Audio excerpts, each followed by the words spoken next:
Hey everyone, just as we're getting started with today's P.A.D. Leg Saver Hotline, we get a call on the Leg Saver Hotline. And so I will have to jump off in just a few moments because one of my amazing P.A.D. navigators, who's right here by my side, Douglas, said I needed to get on the phone and call a doctor back who called on the Leg Saver Hotline. I'm assuming I don't have to save his leg, but Yep.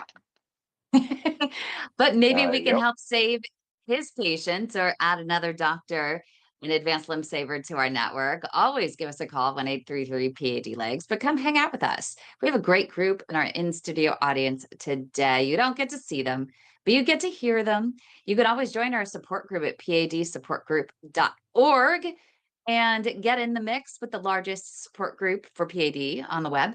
But you can also join our live studio audience every Wednesday at info@padhelp.org. We have a big surprise for anyone who has PAD and has had trouble quitting smoking. We have a new cigarette tracker we're going to share. So you don't want to miss that. So excited. I built it myself with the help of AI. So if there's any glitches, Douglas, and I know Wanda's here, it's all my fault. I'm That's experimenting. okay.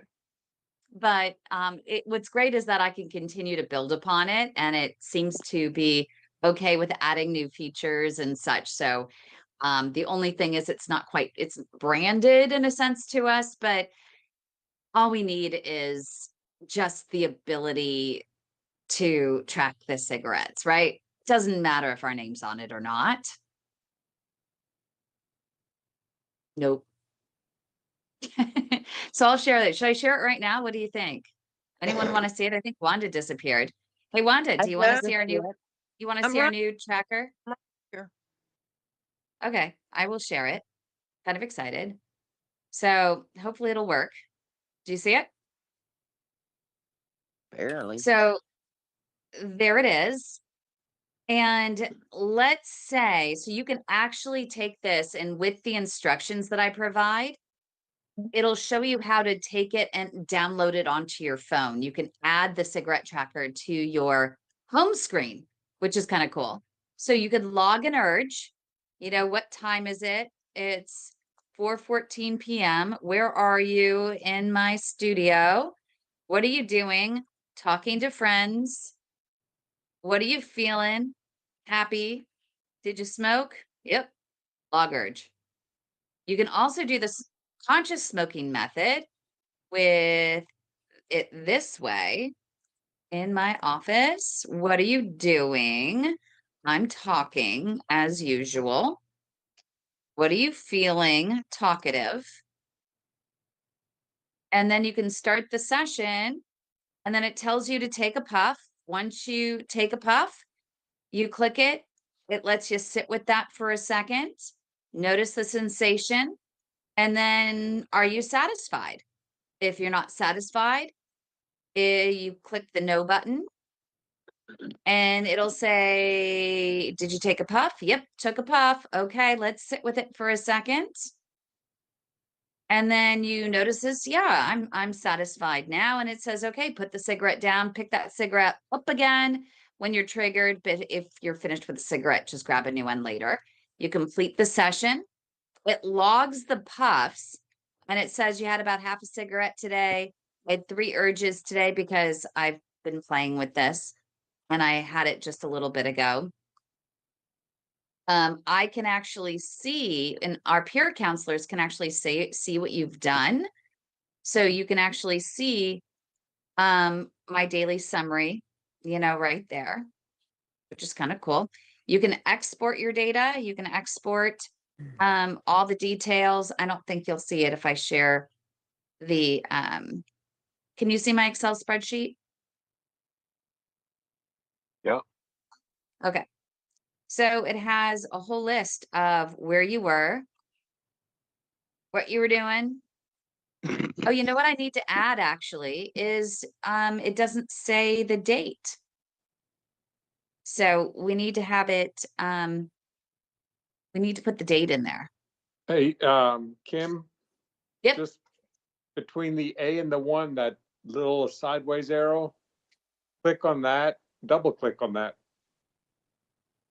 And then double click on a line like between A and B. There you go, double click. There you Oh, go. would you look at that? Well, smarty, I'll have to try it tomorrow to see if it'll log for tomorrow. That's pretty awesome. Okay, well, hopefully, maybe I don't have to add that in there. That would be great. So anyway, if you want to do that and you want to join, I have a little link here for you. It's thewaytomyheart.org/quit smoking. Smoking cessation groups on Monday nights. You can either use QR code or you can sign up there, or you can sign up for the cigarette tracker. And then you send your name, your email, and your phone.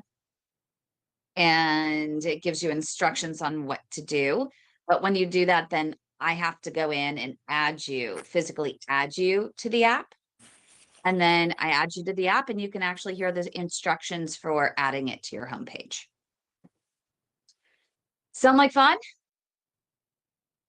I don't know. Where'd Wanda go? There's Wanda. Yeah. What'd you say? I'm washing my dishes. Did you see what I showed you? Yes, I was watching it. I think it's really cool. Yay. So you want to be one of the first to try it? Do I have to do it right now? I've been on the computer for 9 hours. I'm really tired, Kim. Yeah, you could do it tomorrow. No big deal. Maybe Douglas is going to sign in. Douglas is going to try it. I sent him an email. So he's already stuck. He's looped in. He's a peer counselor. So he's going to be one of the ones that's going to help review the data, right, Douglas? Yes, ma'am. I'll do it, So but what since Doug and I don't smoke, we'll have to do donuts. you mean eating donuts? So you'll do conscious donut eating? Yes. Is that what it is? I threw a box of donuts away today because somebody brought them in the office and my boss is diabetic. And I threw the whole box away. Oh my goodness, I'm sure that made that person happy, but it made your boss happy 100%. He told me, "Good job, Wanda. We've been together for 8 years." We're Oh the my same. goodness. I don't want him dying on me. We don't know. No. No. We don't know who's going to die first. We're taking bets. Come on. We're going to Yeah. keep you going. We got you to another doctor. They're going to review your case. Hopefully they have some other options for you, my friend. How many cigarettes are you down to? I told you I quit. She did quit. I was a test. I'm just Why making I'm so sure. bitchy. I am so proud of you. I had one I am Monday. so proud of you, Wanda. Okay, I had one Monday. I told that in the smoking group. One. So you've had one in how many days? What's today? Wednesday. Wednesday. Thursday. Wednesday. So it's 2 days. It's 2 days.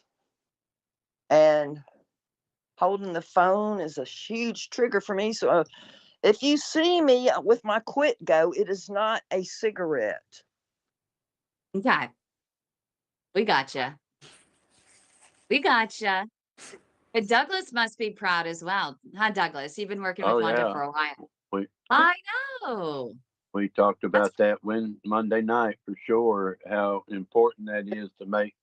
Even if you take small steps, it's still important. Your progress. I didn't go buy a pack or anything like that. My neighbor was standing by his mailbox. Douglas, one of our friends in the group, Chuck, said he sent you an email that he sent to me on how they're testing out psychedelics versus the nicotine patch to help people quit smoking over the course of 6 months. And I was like, Dr. Peter Ferrugia, the interventional cardiologist, he would not be happy with that because he would say, that's 6 months too long. Cold turkey, baby, cold turkey. Yeah, well, he Well, could I'm, turkey I'm, this. I looked at it, but I'm holding judgment right now because I have my beliefs about things and how things should. Because, yeah, I mean, it, I'm an old timer. I'm sorry, I'm an old timer. I don't believe in substituting one drug for another drug, but that's just me. So, sorry about that. That's just me. Why are you absolutely No, apologizing? That's a great I'm opinion. with you on that one, Doug. Hi, I Joe. do not believe Got the in same background. substituting one drug for another one. And I'm an old recovering. Especially just like me and Doug both have addictive personalities. So I Exactly. don't think that'd go well. Well, I mean, Too, Alan. and if you if it's that's all that's and when you do the patches, when you do anything else, you're really just substituting one thing for another. And Well- maybe it's hang on, maybe it is the lesser of two evils to do a patch or to do carry around your water bottles in your backpack, but it's whatever In the long works run, for you that got it. In the long run, you're going to do cold turkey anyway. Because I did the patches. I did the whole routine, and at the end of that whole routine, guess what I had to do? Go cold turkey. So, Yeah, that's what everyone and it says. really wasn't any easier. Really, I mean, than if I didn't do the patches. I don't think. I So think at what I would. point then? At what point do we stop taking psychedelics?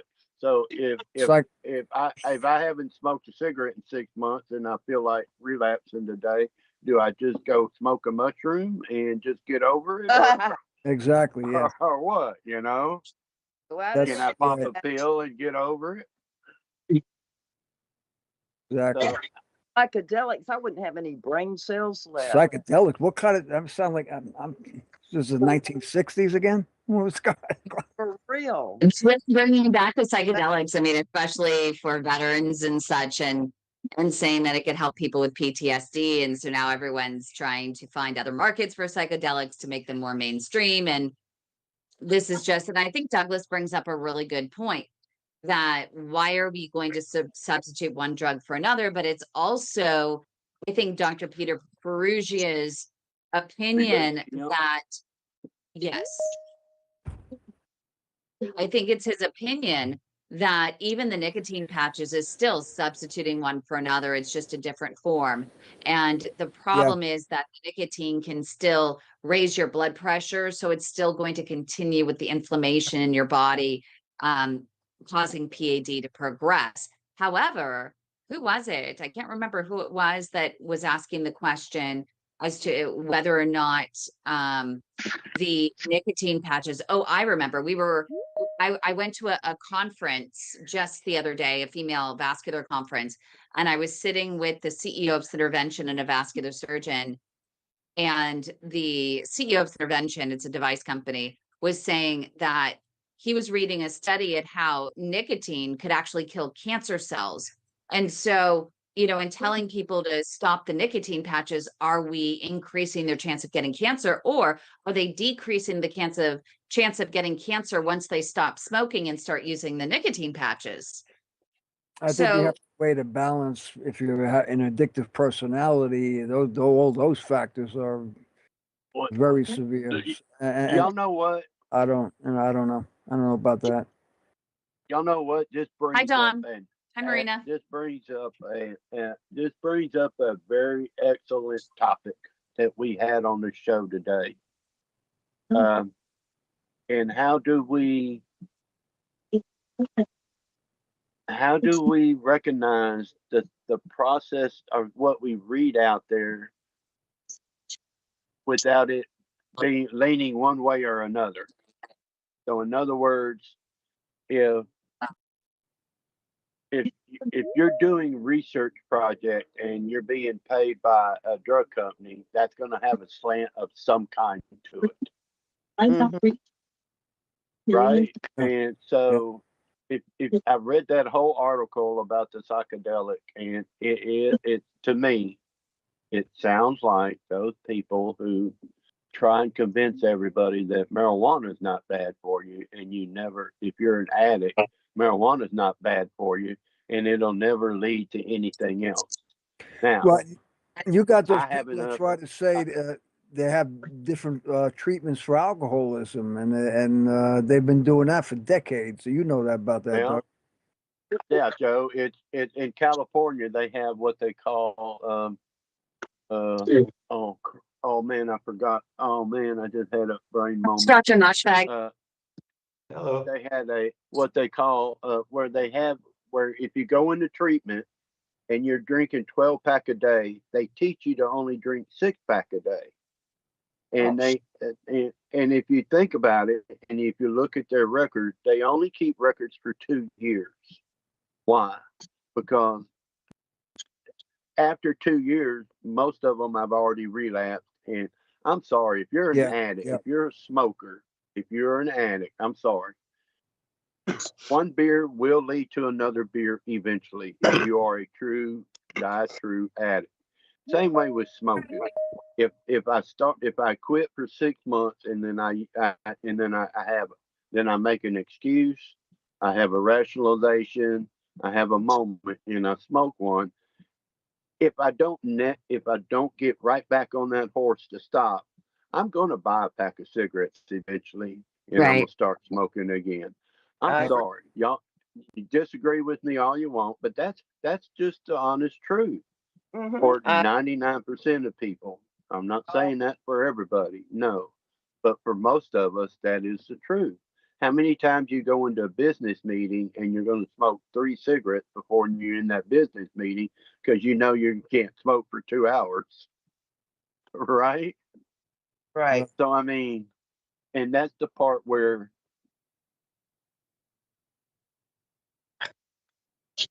having to stop smoking is if you're not one of the lucky ones that can just flip a magic wand and quit, it is a process of learning new behaviors and creating new habits. Addiction is a habit. It's strictly a habit. You do the same thing over and over and over. You train your brain, you train your behavior and everything to do that again. That's why every time you have a thought that's negative, if you smoke, you create that in your brain. So eventually you don't have to think about it. It's just one of those things that comes natural. So, we Douglas, have to It's What also if- it's also an emotional thing. I mean, you smoke when you're upset. You smoke when you're happy. You just same as drinking or drugging. Same thing. Yeah. Same principles. So when you quit, like I know when I quit, and even sometimes to this day, I get all my emotions can get a little overwhelmed because it's like I don't have my crutch anymore. Well, So and that's what- why Monday night we talked about this, and what changes. We have to practice. We have to practice changing those behaviors. So if I get angry, lonely, and tired, or I get too happy, or things are going great and I want to smoke, if I don't change that behavior, I'm going to end up doing the same thing. So stopping Douglas, smoking quick question. Go ahead. Yeah. What if we also had a tracker in here, and I can easily add it, a tracker, and you're going to have to help me with the words. So a tracker for the urge. And if you don't pick up a cigarette with that urge, maybe we have something where we say, okay, what did you do when you got that urge? Did you have a carrot? Did you suck on some water, as Dr. Peter Ferrugia taught everybody? And did it work? What do you think? Or we can also have a craving clock in there, because 3 minutes for a craving. Something to think about, but we can add those things to it. So if you have other ideas, go ahead and email me, and we're just launching this today. It's in its primitive form. So it's a work in progress. I want everyone to just try it, see what you think. But I think it's just as important to track those cravings and to track the wins when you don't pick up cigarette, that you find a different habit to resolve those cravings. It's a, well, I'm just, it, when's the last time you looked at yourself in the mirror and you had to be brutally honest with yourself? When we're changing behaviors, or we have to change those behaviors, the hardest people we have to get to approve of changing those behaviors is ourselves, because we get so used to rationalizing and justifying negative behaviors that it's hard to just magically wave a wand and change a behavior with, if you're not practicing the principles of changing that behavior. And I say this every Monday night. So if you have a trigger and you're sitting on the couch, right? If you don't get up and change that behavior at that moment, you're going to end up doing that behavior over and over and over until you change that, until you get off the couch and do something different at that exact moment. And this is my 30 years of experience as an LCDC in the state of Texas. I've worked residential, outpatient, inpatient. I worked at Jefferson County probation. So I've seen it all. And Yeah. and I have this June will be 42 years clean and sober. Oh, fantastic. And I still have a sponsor. I still go to meetings. I still talk to people. I still have 2 people I sponsor right now. So it's Still good. that process that at some point I have to be ultimately responsible for my behaviors if I'm going to stop smoking or drinking. And it's hard to do sometimes because it's easier to rationalize and justify negative behavior than it is to be responsible for a positive behavior. Well, I think it When we're makes it a little easier when they put it to you like it's Hi, Jeff. life or death, because that's what got me to quit drinking. I was at that point of life. It's life or death. Either you quit or you're done for. And I knew it. And it was the same thing with the smoking. Yeah. But Joe, it's Yeah. really easy to go down a rabbit hole at that point and just continue and think, well, then why not? But it takes so much Right. strength, and Right. it says so much about your character that you made a choice to live. Right. Statistically, Doug knows this. Most alcoholics and drug addicts don't make it for that reason. So can't do it. And There Joe, how are as you doing many with your walking? I was on the treadmill today for an hour. Yay! Guess what town? Salisbury. Where were you? Salisbury, North Carolina. I'm 15 minutes from Salisbury. I do all my shop. Nice. I do everything Good there. job. So yeah, and I'm increasing my speed and my inclines, and so knock on wood. And then I've got I have to see a heart surgeon to discuss. I have The to go valve. the formalities I have to go through again. Last time I think I told you what my story was basically with that. The heart surgeon said, we don't want to operate on you because, we're not sure your lungs can handle the breathing machine. And that was to get the heart stent for my mitral valve. Now, Yeah. what's happened lately is my cardiologist said, yeah, your aortic valve has gotten worse. The one I had replaced in '99, it was a 16-year-old girl's heart valve. Said that's gotten worse. And then that was confirmed by the doctor that does the catheterization stent procedures for the valves. He said, never mind your mitral valve at this point. Now your aortic valve is the issue now. So, and then he said, the way your legs are clogged up, we can't even go through the groin. So we're gonna have to find another way, and I'll have to get a CT done on my neck because they want to see if everything's clear enough to go through there. Okay. My Um, dad actually had that. Oh, what's that? They The, went through the neck. oh, okay, cool. Into his heart. But I know I've got, well, Dr. Antizana did ultrasound. At least I had a little bit of blockage in there, but like normal for my age. Yeah. But I think he wants to do more thorough examination, see if that's the option. Then I was like, oh crap, I'm back where I was a couple of years ago, like gloom and doom, like. But We're here for you. I think it's great. It sounds like you have a great team that you're fighting, and you're just going to continue just to stay up on it. And you can Yeah. always get a second opinion if you want. There are different people with different skills, and you can just weigh the options and see, because there might be something new, something next that might be available that yeah, you can I was explore. told, but I called. I wanted to discuss it further. As a matter of fact, I always do this when I have questions for the doctor. And I did this with Dr. Antizana too. I had questions for the doctor. When I get out of the office, like, oh, darn, I should have asked them that, this and that. And the other. Uh-huh. I did the same thing. But I got a hold of the nurse and I wanted to talk about the other possible options. If there are any, or was that it? The only other option was going through the neck. And then if they can't do that, then what then? I guess I'm doomed or whatever. He said, no, there's other options. They can go through the side. You probably heard about this. They can go through the side of your chest and one or two other things other than that. So, Awesome.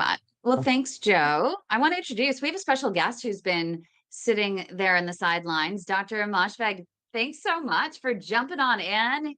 Of He's been in course. clinic today, and he ended up talking to Douglas just a few moments ago on our Leg Saver Hotline.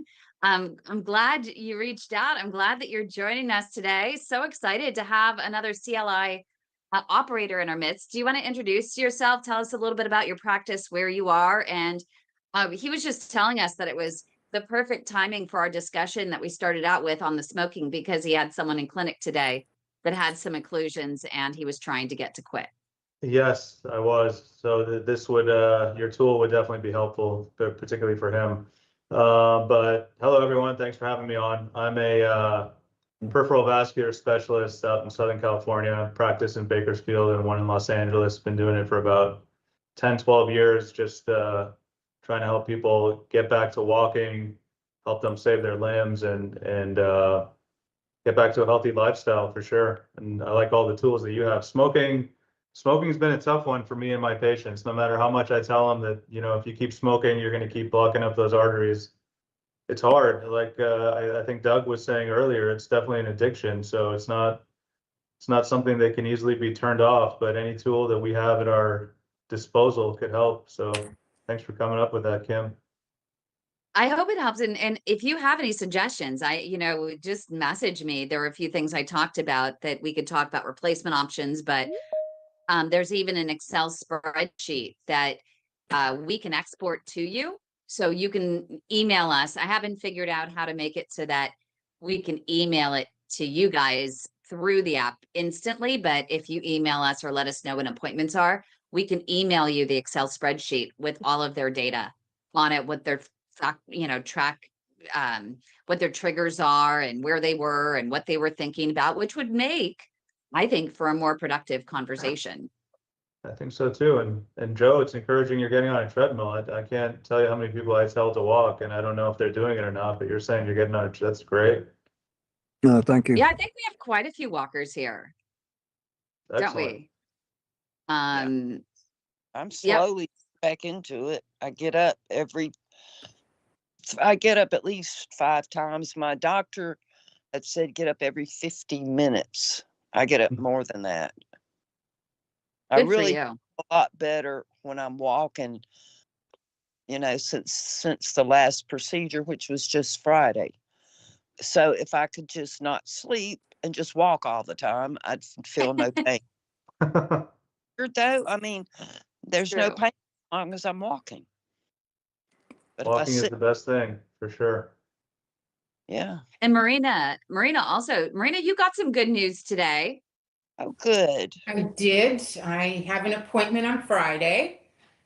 Oh, So- yeah. She's being evaluated for the P.A.D. He's having. I forgot what For that the- is. The minimally invasive bypass where, if you're up for a FemPop bypass, you could have the option in some cases where you can just go in with a minimally invasive way and you could just hijack half the vein and then reattach it in the popliteal. Very cool. It's Very nice. it's pretty awesome. It has to be done in the hospital, at least right now. They're not doing it in ASCs or OBLs that I have seen. I think they were telling me they've started doing it in some ambulatory surgical centers, but they're selective and they're few and far between at this point. But she's up for a FemPop, a big bypass. Her surgeon has some advanced skills with the smaller incisions. But she was one of those, right, Marina, that has started having, procedures early, and she was just an intermittent claudicant, and they never told her to walk. Right. Yeah. Got it. Yeah. Once I, And Big so- problem. once I found this group and learned about walking, I was out there and I found a structured exercise therapy, at the hospital. And it did help. I mean, it was slow. I could only do 2 minutes at first and I had to rest. But by the time I left there, I was 10, 15 minutes each rep. So, it's good. That's awesome. Yeah. That is great. Yeah. So looking forward to getting back to walking after the next couple of weeks. Yeah, me too. I want to see you walking miles and miles and miles. And when I come back there, you got to walk Bailey again. Yeah, absolutely. Absolutely. With pleasure. And I see Dawn. Dawn would just spoke on Capitol Hill just recently, alongside legendary Harlem Globetrotter Larry Shorty Coleman, who we were able to save his other leg. And the two of them were in Capitol Hill lobbying for the ARC Act, sharing their story, right, Dawn? Yes, I was. How are you doing? How is your mom doing? Your mom Eh, ended up with an emergency room visit, didn't she? Oh, we're still going. You Oh, don't they haven't understand. done anything yet. Oh, it's a nightmare. So she went to the cut. So I took her to VCU. They couldn't find anything wrong. Just so much happened. The doctor there said that they came in, they checked her pedal pulses, they checked her eyes, they checked all this stuff. Kim, I kid you not, I never left the room. They never touched that lady's feet. They never looked at her eyes to see if they were bilateral, pupils are dilated, blah, blah, blah, blah. Never did any of that. They did a troponin level, never came back to draw the second one, but said it was normal. How do you draw blood when you never go near a lady for the second time? So the they hell? found nothing wrong. So she went back to her cardiologist. Her cardiologist wasn't in the office. No, she went back to her primary care. Primary care was like, I don't understand why they didn't keep you. She can't even move. So she can't breathe. So the primary care said, let me call your cardiologist's office and see if I can get you in there. So they got her in there the same day. We went there. They said, okay, we're going to do a couple tests, but they have to be outpatient. She went for one of the tests. She's very claustrophobic. One of the tests was like this triangle, almost like a CAT scan where it came over, but it like landed like right here on her chest. But she can't breathe, first off. You have her laying down, second off. And third off, she's very claustrophobic. She said that every time she took a breath, it was hitting the machine. So it was freaking her out. She couldn't do it. Dr. Moshfegh, what is that? Wait a minute. So Well, let me probably finish. it's an MRI. I get claustrophobic myself. I can't go in those Yeah. things. Right, And she then- can't. Yeah. She can't. We tried sedating her. We've tried everything over the years. We just can't. So she couldn't do it. So they looked at her kind of like she was a big baby. So then they said, all right, well, fine.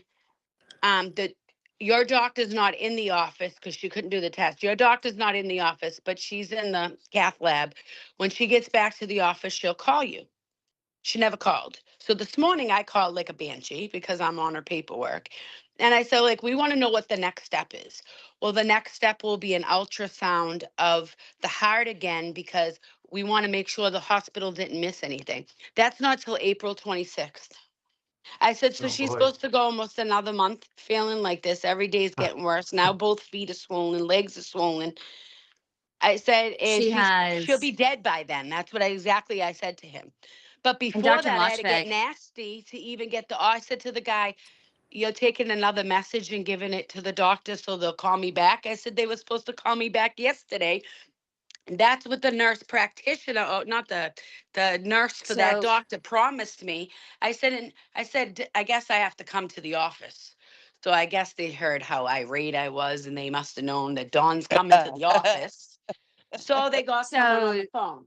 So their thing was everything, of course, they have to do is outpatient, which I get. But why are you not just admitting her and just run the tests one after the other to find out why? One, she's short of breath. Two, you just diagnosed her with coronary artery disease, right? How's this one? I fought with the heart doctor in the office. And his thing was to me, I'll tell you at the end, it was the greatest thing he said.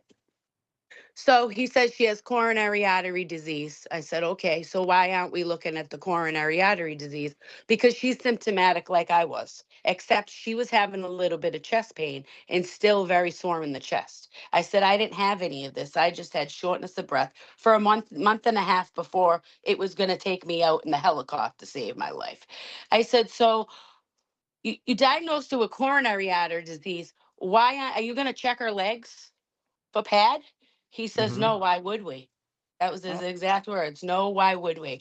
I said, well, if she has coronary artery disease, then she has some kind of plaque. Coronary artery disease and peripheral artery disease, you might as well call them twins because one comes along, here comes the other. I said, so Agreed. why wouldn't we check her legs so we have a baseline? He turned to me and he has the nerve to say to me, are you in the medical field? So I turned right back to him and said, actually I am.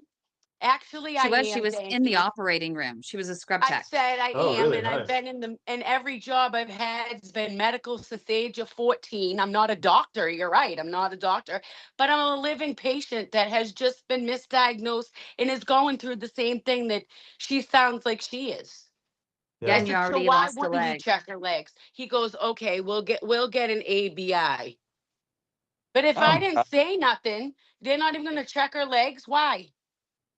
That's This crazy. state Yeah, I is agree with so. you. Healthcare is crazy. I went through that with my grandma Wait a too. minute, gets If you're better. not Hold your own Did on. you? advocate, nobody's gonna check it out. Hold on. The hot doctor said this to me. So I called Dr. Duarte today because, me and her, other than she's my doctor, me and her are like best friends on the phone. So I called her. I said, I need some advice because I don't want to go in there, sound like I'm uneducated, but I think I know my stuff. So I said, when you have coronary artery disease problems, does your O2 sats have to drop? She was like, no. I said, I didn't think so because mine never did. Even when I was having a STEMI, they never dropped. They never ever dropped. I said, so, okay. I said, so what's happening with my mother is blah, blah, blah. And I told her, I said, blood pressure's not really, it'll get a little elevated because she's in excruciating pain. I said, but her vital signs are staying normal. So they don't see that it's an emergency. I said, so the heart doctor said to me that she has plaque, okay, with the arteries. Plaque with the arteries is how I'm going to say it. His thing was, we don't know if she has plaque on the inside or the outside. It could just be on the outside. And I said, well, and that's what I asked Dr. Dewar. I'm like, doesn't plaque come from the inside out? Right? Well, Doesn't it it can go build from up the on the wall. inside and then it will spill to the outside? Yeah, it starts on the inside, the intima. Yeah. Correct. Correct. So a heart doctor in Virginia is telling me that she might only have it on the outside. And Hmm. I'm just looking at him like I couldn't argue anymore because of the comments he was saying. He obviously wanted me to shut my mouth. So I was like, before Don gets arrested, leaving the heart doctor's office, telling him about himself and his education, that it's shit, and that he needs to go to Boston and get some lessons, or maybe somewhere else that they're a little more advanced because they surely are not here. So we still have no answers.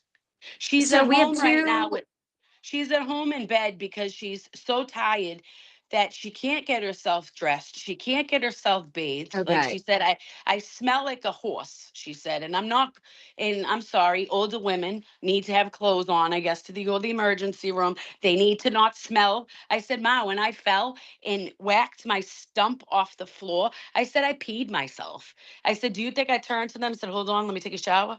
No, I went proudly to the hospital full of urine. I said I didn't care because I was in so much pain. I said, so who cares what you look like? But now she wants to wait till tomorrow. I've been trying to get her there all day. Okay, She's so so here are tired. two things. I know there are two things really quickly, Dawn. One, I can get on the phone with Dr. Nelson Lynn Bernardo with MedStar. He'll get her in and on the table quick. Okay. You can get her If in you can drive. anywhere if you can get her out the house. Well, I'll call her. You give me your phone number again. I'll call her myself. Number two is we can get her to Centera. And I have a vascular surgeon there, head of all of vascular surgery. He'll get us with the heart doctor. He'll help get you in if that's closer. So wait a minute. So you just give me either she can way. go back to VCU because she spoke to, like, all right, when you go to the hospital, you know, they call like 5 days later. How you feeling? Blah, blah, blah, blah, blah. Well, she told them that they were pretty much useless. So they had a heart doctor call her back from VCU. And he told her, if your heart doctor doesn't do anything, come back here. So that's where I'm going to take her tomorrow. She promised me she's going to go tomorrow. Well, they should be able to do a heart cath there and do it very well. Right. Somebody got to look at it somewhere. Something is wrong with this lady. My mother does not complain.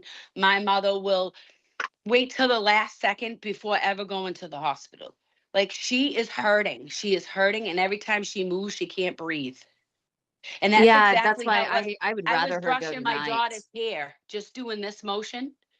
And I was diaphoretic, out of breath, just doing this motion because my coronary arteries were 100% blocked. And that's what I said to her. How do you know her coronary arteries are not blocked?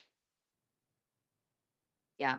So Don, what I personally, for me, I would strongly encourage you, like I did with my dad, as I say, you're just getting in the car now, we're going, because I would rather her even Oh, tonight that's be at the another thing. She hospital. has to go by ambulance. So let me explain why. So you know how in the hospital, of course, they got rid of the regular wheelchairs and they got these hard ass things that you can't even move on your own, you know, so uncomfortable because people are stealing them. So they got these hard chairs. And then in the emergency room, the chairs are even harder because they won't want them to be comfortable for the homeless that sleep in the emergency room all night long. So Oh, no. she doesn't want to, she can't sit in the chair for that long. So they told me, I called them yesterday. I said, look, I said, I got to bring my mother in. I said, but I'm trying to convince her of reasons why and how she can stay there for a long period of time. I said, the last time we were there from 12:30 at night to 3 o'clock in the afternoon, you didn't give her a room until 1 o'clock in the afternoon. And she sat in a chair the whole time in pain.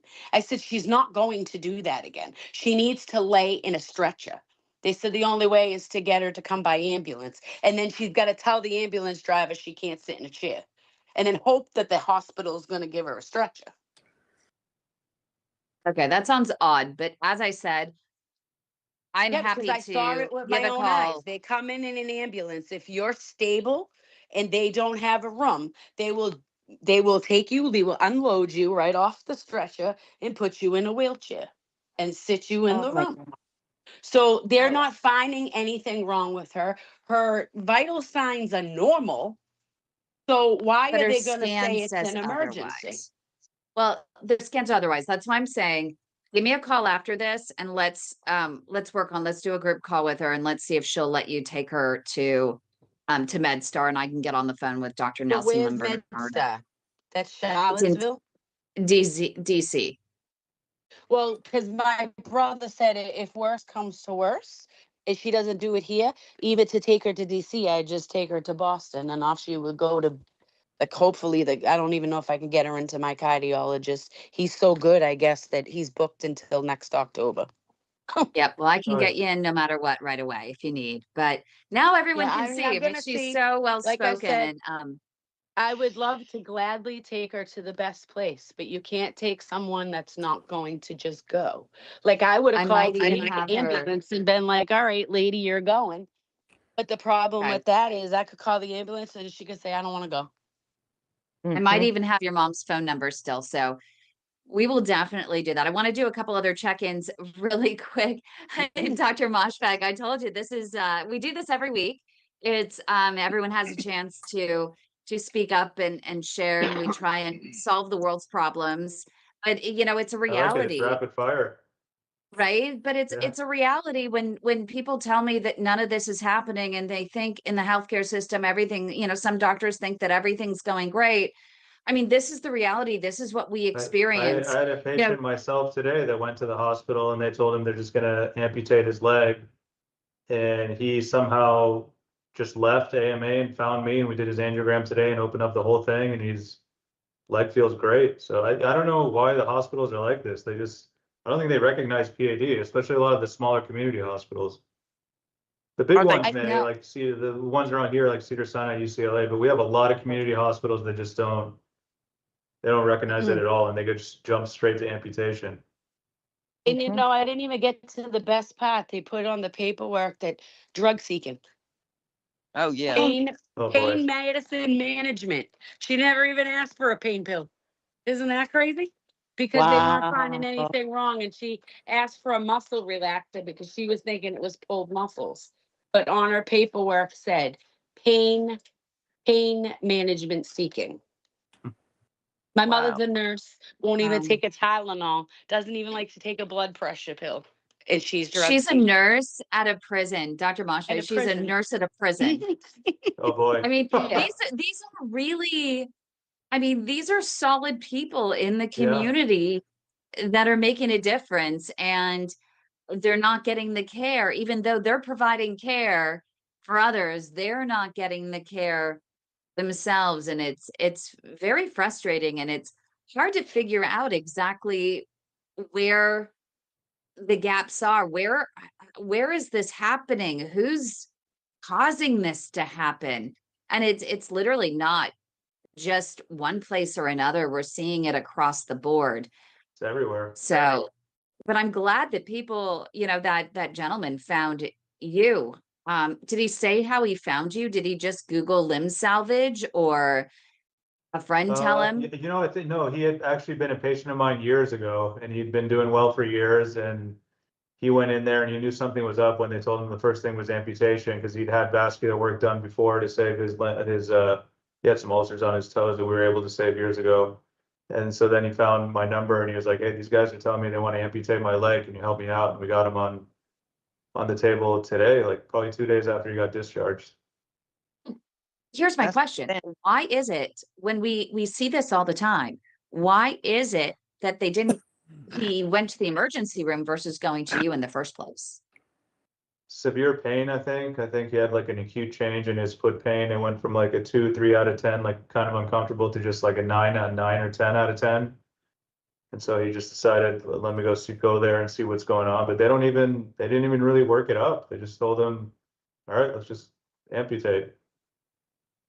Was it a general surgeon?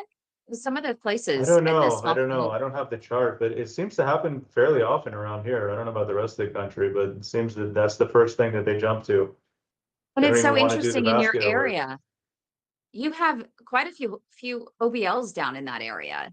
And I'm just surprised that the hospitals aren't, you know, trying to at least compete. I know a couple of them are, but even then they don't go to the extent you do to try to save We a have a limb. lot of small community hospitals here, a lot. I think Oh, that's wow. what happens. They go to whatever hospital's closest to their house.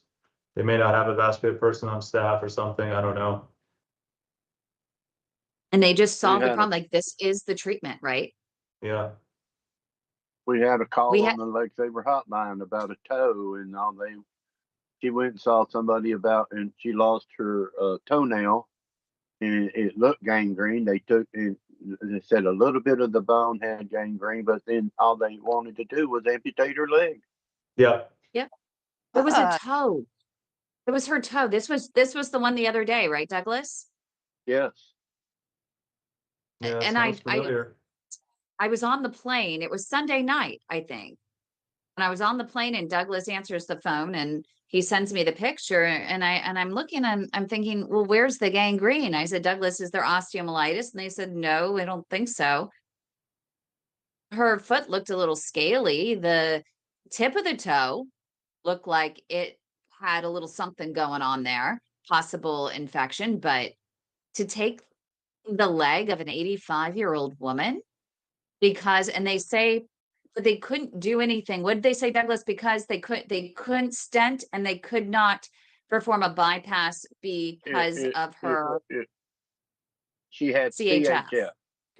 And But yet they can when I talked amputate. to her daughter, it was very simple. It sounded like, because I saw her toe and I've seen it didn't look that bad. I'm not a doctor, but it didn't look that bad like some of the ones I've seen and I've been introduced to People at post in the all. group. But she said they just went straight to amputation. And they did, it sounded like they don't do below the knee. They don't believe in it. They don't want nothing to do with it. And she said that's what she asked them about stents. Nope, she won't survive. What about a bypass? Nope, she won't survive. So they just went straight to amputation. I think that's a big Which thing she's too. going to A die. lot of these people don't go below the knee. I think that's a big one. I don't understand how that's even possible, and they still rely upon 2013 data for that. And Yeah. my question to a group of female vascular surgeons, I was featured speaker at a conference we Embrace from Asahi ended up sponsoring it. And I said, what if the evidence that was used back then, what if the people who created that evidence didn't have your skills and your style and your approach and your tools? Yeah. Yeah, that's a Could the huge evidence be point, different? for sure. I mean, vascular surgeons are surgeons. They're great at surgery. They just may not be, especially some of the older ones, may not be as great at wire skills, catheter skills, getting into tiny arteries. So I'm sure It's the great data we're has seeing changed. some young female vascular surgeons who are now doing endo, and every one of them that I met this week actually doing BTK work. I was very Nice. impressed. That's I awesome. know. So it was really encouraging to see. And they were interested in it too. How many of us in this group, if this had happened to us 20 years ago, we'd be missing a limb right now? Yeah. This happened to my husband 15 years ago, and he's missing a limb and also deceased. Ish. Yeah. I got a Because of the question. tech. If somebody gets like frostbite on their finger, does frostbite spread to another finger without having the cause of the cold anymore? I guess it depends what the reason for the frostbite was. So somebody I know, her brother worked in like the freezer department of the grocery store, stocking, like at the warehouse, and he has diabetes, but he had gloves on his hands, and I guess the tip of the finger, they called it frostbite, and they literally amputated that finger, and then they took the next finger, saying that the frostbite spread. Is frostbite spread, or is that a I circulation? wouldn't say that frostbite can spread, but it probably had the same reason that the first finger got frostbite, I'm assuming. Yeah, You know, that's what I was wondering. My brother had that in his toe, and Yeah. they wanted to amputate, but then he didn't want to, so they put him on antibiotics, and they went through I think a couple of different antibiotics, and they put him on a real like a last resort type of antibiotics, and he had it was hard to even describe. It was something he had to go up into his heart, and he had to wear it. It was, I don't know, somebody here might know more about it, but it's really a delicate thing. And he had to pump these antibiotics in him for twice a day, and did it for weeks. And he couldn't exercise. He couldn't do anything. If he moved too much, he was in danger of having a heart attack or something with it. And I haven't talked to him recently, but he was doing better, but it's kind of iffy. He drinks, so it's a long story with that. But Yes. so that's why we don't talk much. But yeah, they were trying to save his toe. He had frostbite in the toe. What happened? He um,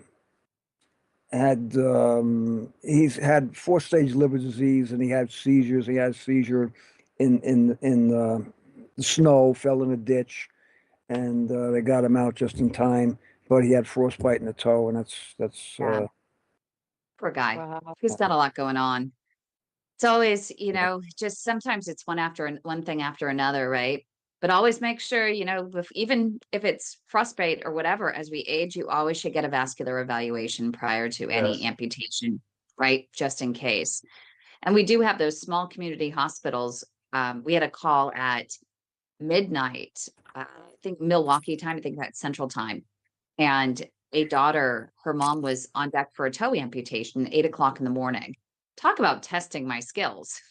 What can I do for an 8 o'clock? But we worked on the questions to ask. She had not had a vascular evaluation. And when I coached them, we did a little role playing, and 7 o'clock in the morning, the husband was there and was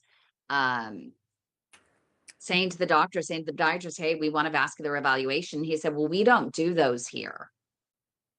And he said, well, why not? He said, because we don't have a vascular surgeon.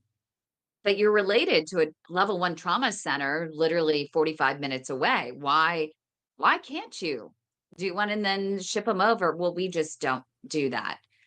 So we shipped her out, got her the vascular evaluation, revascularization, and she did have to have, she had a little lesser amputation right above the first metatarsal. They were able to save the rest of the toe, but thank goodness we got her out of there. But I just don't understand. Patients need to ask the questions. It's really important. That's why we do this episode every single week. So people share their stories and people go, wow, I can relate to that.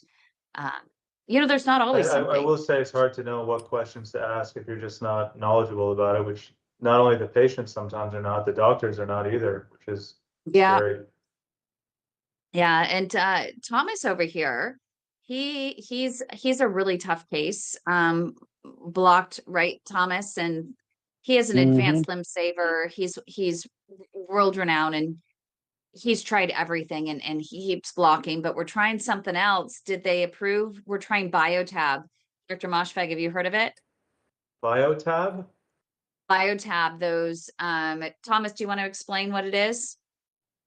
It's pneumatic boots with heat, and it simulates the calf muscle, like you're walking, and it helps to build collaterals that you can't build if you can't walk so far. Huh. Yep. Interesting. Yeah, they were FDA cleared and for P.A.D. So it's kind of exciting. We're trying everything. We heard about a stem cell company even out of Florida, but it costs $50,000. They're having a lot of luck with growing some new collateral vessels. We had one patient who had it. Actually, she was one of the first ones like 10 or 15 years ago.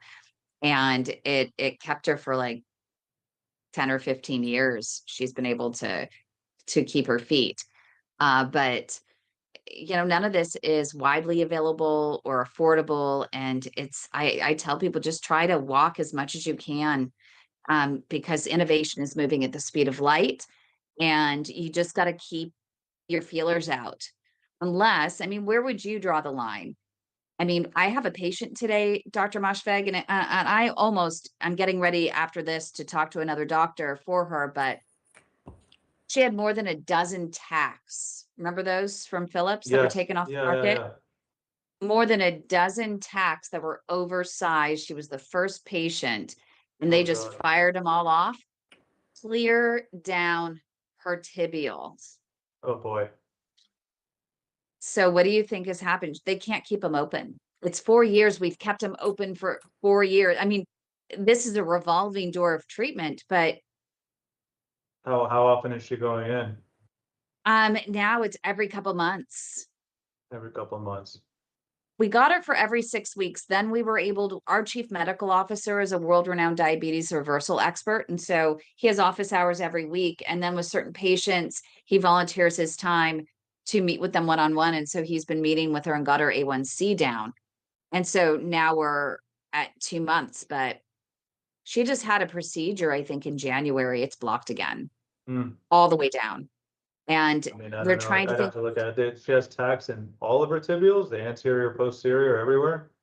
I guess 2 of them are blocked somehow. The same doctor that ended up doing the tacks ended up somehow I don't know how to say this. I didn't see it, so I haven't seen her images yet, but supposedly there's a stent, I think right there at the TP trunk that's jailing Blocking. Yeah, yeah. Yeah, somehow. I've seen that before. That's a tough one. Like, And I so mean, she that's the has reason I don't like one to stent vessel. in the tibials. Yep, so she has one vessel and that's totally blocked off. She's living off collaterals right now. There are a couple things we're exploring, either a FemDP bypass or even a spree. It'd be an expensive venture, but maybe lining the vessel with some Esprit, Maybe where the tags maybe are. those resorbable stents.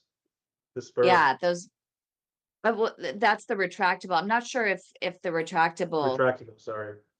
do you think a retractable would be good over those tacks though? I just did a case with the retractable today and I was asking him that question. If you have a stent that's gone down, can you do that stent within the other stent? He said he's seen it a few times and it's worked really well. Oh, that's interesting. Okay. Actually, I mean, they're testing it out in coronary. I think it was it CRT.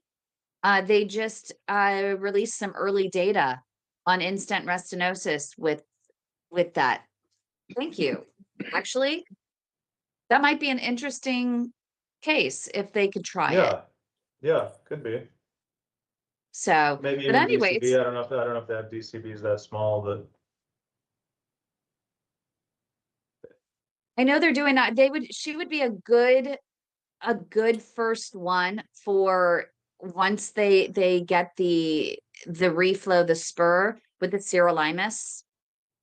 yeah, he told me that they're working on that. Hopefully this year. Mhm.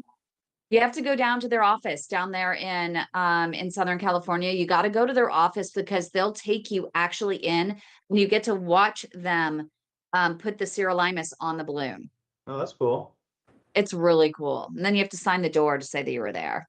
Yeah. I want to check in really quickly. We have still Beth and Michael that I haven't checked in with. Beth, you want to say hello? How are you doing?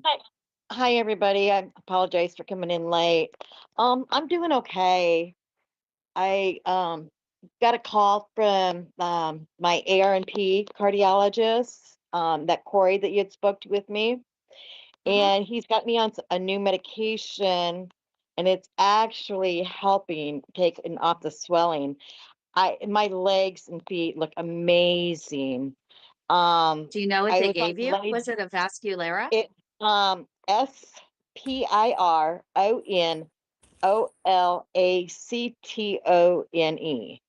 That's spironolactone. Yeah.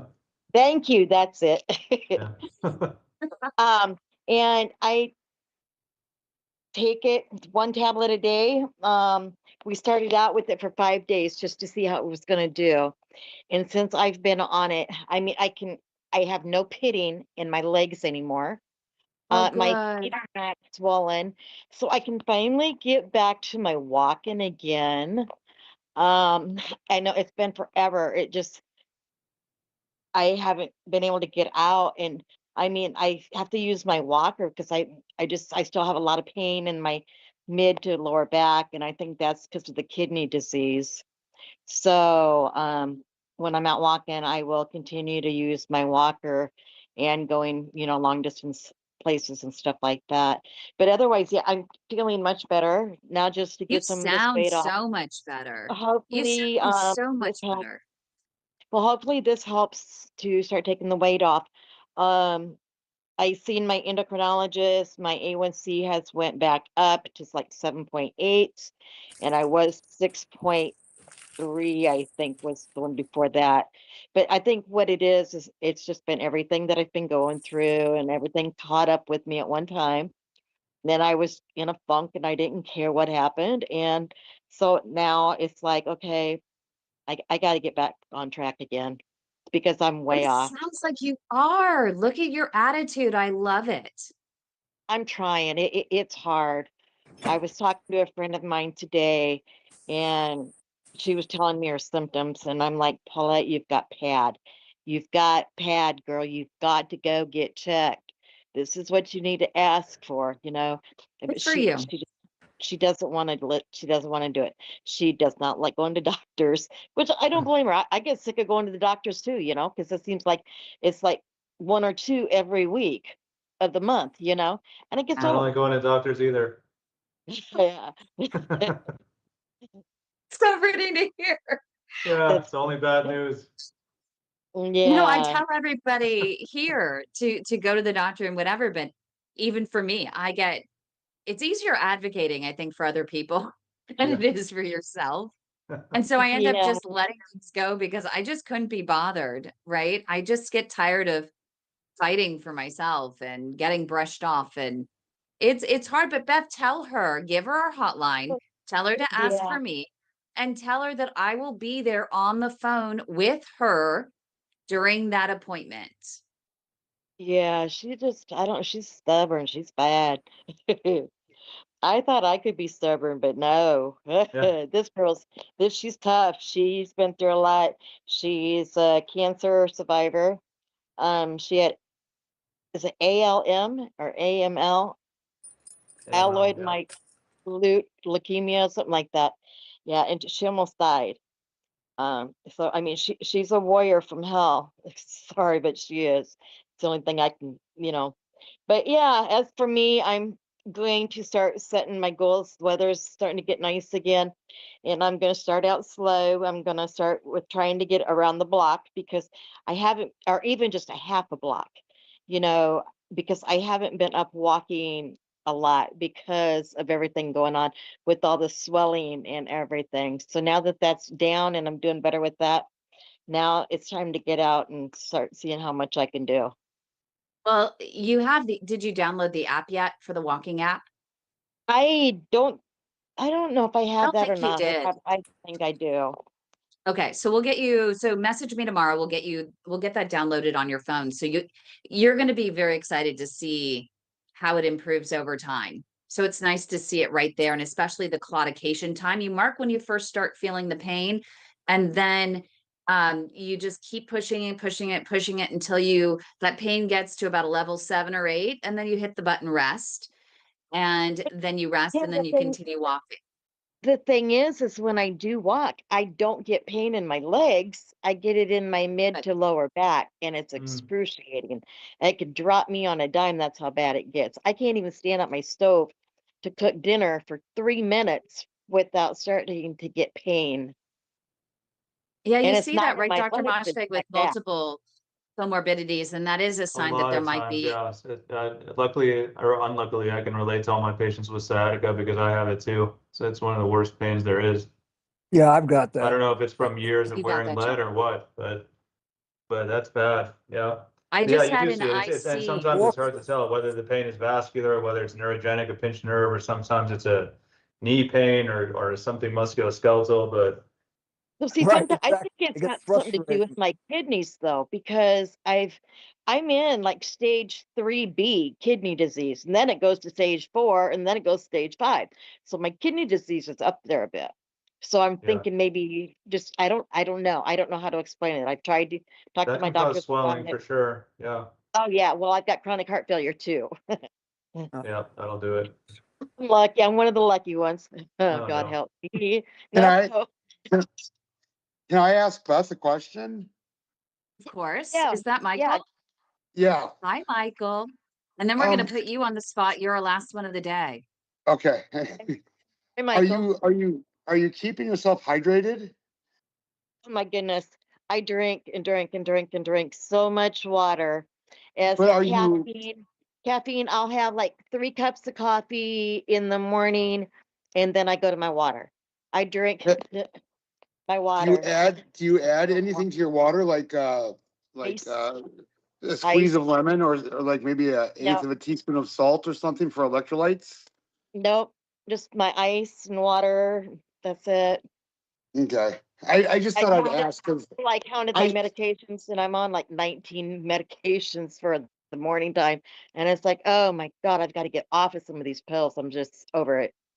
when I first started walking, I was losing a lot of weight, and I noticed my Mhm. back was just killing me, and I thought it was the weight. And then because I've recently lost about 167 pounds, Oh wow. Good for you. um, And even when I lost a lot of weight, my back was still Wow. killing me. And somebody suggested that in the morning time, first wake up before coffee, before water, before anything else, 15 milliliters of apple cider vinegar, 15 milliliters of lemon juice, 1/8 of a teaspoon of salt, and then you put it in some ice cold water and drink it.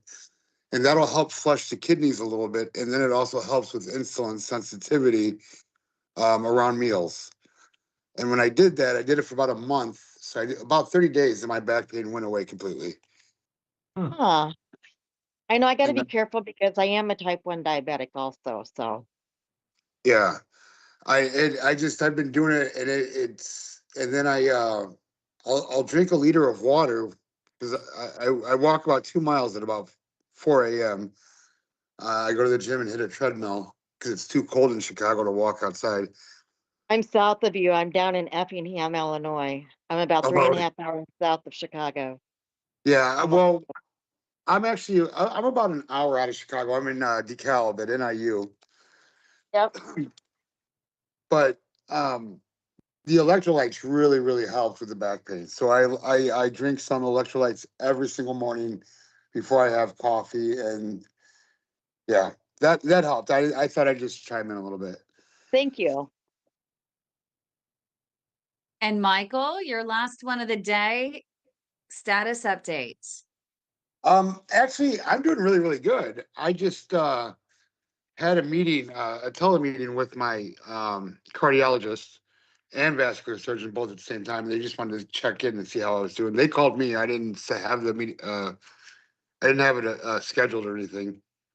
Um, I had a great vascular surgeon. She told me when I first met her that um, we won't even talk about amputation unless my life depends on it.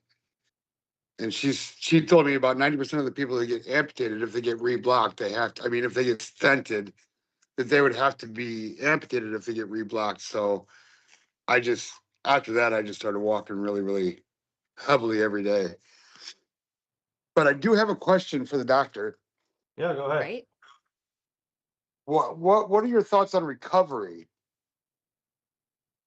Recovery in Like terms of post-operative after recovery or no, like after a really heavy walk day. So let's say I'm lucky enough to get 3 miles in total for the whole day. How should I treat my legs or my feet so I'm not sore the next day or overly sore where I can continue walking? first of all, 3 miles is excellent. Second of all, I think I mean, even for me, I think stretching before and after is the best way to prevent muscle soreness and get good recovery. Some people recommend like a Epsom salt bath, and especially if you're having back pain, to have these new wraps that go around your back and it has red light therapy, and I use that myself, and that seems to help a lot. But yeah, I would recommend, flexibility and mobility is also key. So if you can get some stretches in, some strengthen the glute muscles, stretch the hamstrings, whatever you could do before your walk and after your walk will help with the recovery day or two after. Yeah, I'll testify to that one. I do a lot of stretching as well. Yeah, it's huge. Because I'm a former power lifter, I Okay. do a lot of squats, a lot of leg presses, a lot of deadlifts, a lot of things with the movements of the hips, the knees, and the ankles.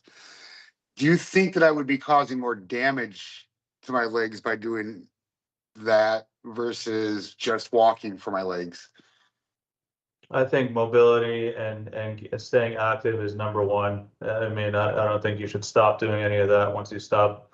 And especially if you're a power lifter and you've always loved it, I would not stop. I mean, unless you have some kind of musculoskeletal thing holding you back, I don't think you're doing any damage to your legs by doing that. I think you're only helping. Okay. Awesome. Well, great job, everyone. This was really fun. Any final thoughts, Dr. Moshvig? Any words of advice, quote of the day, words of wisdom? Stay active. Stay active. If you don't use it, you'll lose it. Get I out love there, it. walk. A Thanks. lot of you guys seem to be doing the right things. I think you got some good patients. Yeah, I don't know. I mean, I think the community support really helps, doesn't it, you guys? For Yeah. sure. Sure. Yeah. Yep. We have our weekly walking seminars. We have this. We have our smoking cessation program, you know, with a weekly check-in, and so I think just the community and accountability really helps, because they're all helping to also design all the tools and all the sessions, and so they're active participants and everything. Oh, very cool. Yeah. Well, thanks everyone for joining us. And thank you, Doctor, for making a cameo. We appreciate you taking the time Yeah, thank you for having me. Glad to be here. jump on in. For those of you in the live studio audience, you can stick around. We're just going to end the live portion of it. And so thanks to our producer, Josh. Just make sure you like the video, subscribe to our channel for more great content like this. Have a great week, everybody. Thank you.